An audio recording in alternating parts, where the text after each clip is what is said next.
سحری کے تعلق سے چند سوالات آپ سے کرنے ہیں. سحری نہیں کر سکے تو اب روزہ کس طرح جاری رکھیں؟ سحری تو پانی پی کر بھی ہو سکتی ہے، ایک کھجور کھا کر بھی ہو سکتی ہے. سحری روزہ رکھنے والے کے لیے سنت ہے. اگر سحری کے بغیر بھی کوئی روزہ رکھتا ہے روزہ ہو جاتا ہے. جو لوگ بغیر سحری کے روزہ رکھ لیتے ہیں کیا وہ گناہ گار ہیں؟ گناہ گار نہیں ہے. جو ٹی وی پر اذان ہوتی ہے اس سے سحری افطاری کی جا سکتی ہے؟ اعتماد نہیں کرنا چاہیے کہ اب جیسے کراچی میں بھی علاقے بدلتے ہیں تو کچھ ٹائم بدلتا ہے، لیکن ہمارے یہاں تو پورے کراچی کو جو کور کر لینا اس ٹائم پر یہ افطار سحری کے اعلانات کی ترکیب ہوتی ہے. لیکن ہر چینل یہ کرتا ہو یہ ضروری نہیں ہے، یہ احتیاط ہے. کیا سحری کرنے کے بعد دعا قبول ہوتی ہے؟ سحری کے بعد دعا قبول ہوتی ہے.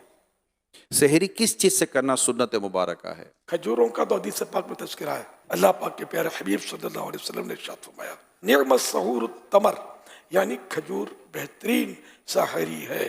سحری کا وقت ختم ہو رہا ہو تو ٹوتھ برش کر سکتے ہیں؟ ٹوتھ برش اگر ٹوتھ پیسٹ بھی ساتھ میں ہے تو دیکھ لیں کہ منہ میں ذائقہ. ختم ہو رہا ہو تو وہی بول رہا ہوں کہ اگر ٹوتھ پیسٹ بھی لگایا تو منہ میں ہو سکتا ہے کہ وہ ذائقہ اس کا رہ جائے اور پھر تھوک نکلے اس کا. تو یہ چونکہ اس کی ٹوتھ پیسٹ کی جو ذائقہ ٹیسٹ جو ہے نا وہ آسانی سے جاتا نہیں ہے، دیر لگاتا ہے.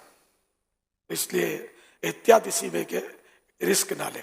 کچھ دیر پہلے کر لیں. اتنی دیر پہلے کر لیں کہ منہ کا ذائقہ وہ نارمل ہو جائے. کیا سحری کے لیے سونا ضروری ہے؟ سحری کے لیے سونا شرط نہیں ہے. غسل فرض ہو تو کیا سحری کر سکتے ہیں؟ کیا روزہ بھی رکھ سکتے ہیں؟ ہاتھ دھو کر کلی کر کے سحری کر سکتے ہیں. اگر کسی نے روزہ بھی رکھا اس حالت میں تو روزہ فرض ادا ہو جاتا ہے اس کا. لیکن یہ کہ اگر نمازیں بھی قضا ہو جاتی ہیں تو پھر تو سخت گناہ گار ہے. سحری کا افضل وقت کون سا ہے؟ سحری میں تاخیر کرنا یعنی لیٹ کرنا یہ مستحب ہے، مگر اتنی تاخیر بھی نہ کی جائے کہ صبح صادق کا شبہ ہونے لگے یا ڈاؤٹ ہونے لگے. یہاں ذہن میں یہ سوال پیدا ہوتا ہے کہ تاخیر سے مراد کون سا وقت ہے؟ مفتی احمد یار خان صاحب فرماتے ہیں اس سے مراد رات کا چھٹا حصہ ہے. تو چھٹا حصہ جو ہے وہ افضل ہے. سحری کرنے کی کیا کیا نیتیں کی جا سکتی ہیں سحری میں؟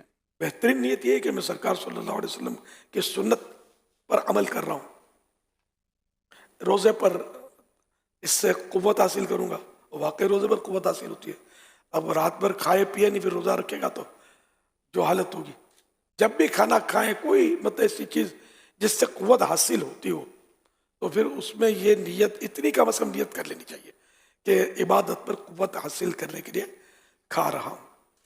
یہ کہ بسم اللہ پڑھ کے کھاؤں گا، سحری کے بعد دعا کروں گا کہ سحری کے بعد دعا قبول ہوتی ہے. تو اس طرح مزید نیتیں اضافہ کر سکتے ہیں. روزے کی نیت کیا زبان سے کرنا ضروری ہے؟ نہیں، دل میں نیت ہونا کافی ہے. اب دل میں نیت ہے اور زبان سے کہہ لینا اچھا ہے.